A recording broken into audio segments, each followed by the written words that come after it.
Okay, in this little video I'm going to show you how to determine the angle between two planes. There are of course two ways to do this. The one is working with the planes itself, and the other one is working with the poles to the planes. So let's start with the first one, and we actually look just at the planes themselves, and of course they are some great circles on your Stereonet, and I'm just picking them at random here. And let's pick another one. Let's make it this great circle here. Okay, a little bit in between those, and then of course when we rotate this back to north, here we've got the orientation of two planes. So where would we measure the angle between two planes? Well, you can't just do it anyway. You have to think about this. But the one thing that we do know is we do know where the intersection point is of these two planes.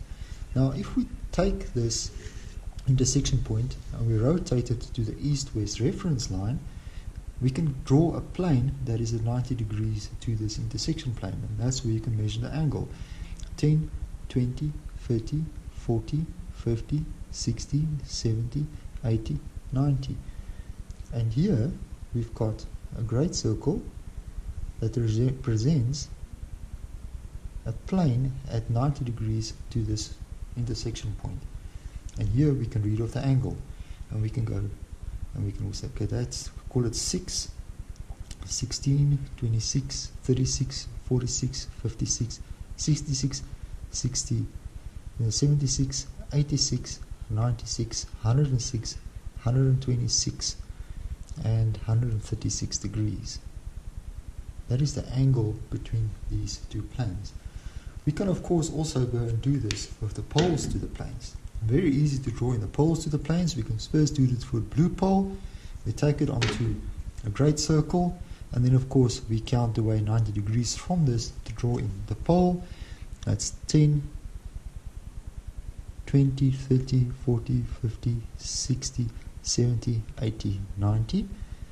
So that would be the plane for the blue circle. And if we want to do it for the black plane, again we take it to the east-west reference line and we count in 10, 20, 30, 40, 50, 60, 70, 80, 90. Can you see that those two poles actually fall along that great circle? Now, when we take this great circle, we can actually go and count the angle. But to be careful now, you saw that the actual angle between the planes was 136 degrees. So when you count the angle off here, you will find this is going to be a small angle, or a acute angle. But to get to 136 degrees, you will actually have to count this part here, and that will give you the same answer as 136. Okay, of course you can also do mathematics and just, you have to draw all the way from there to there actually.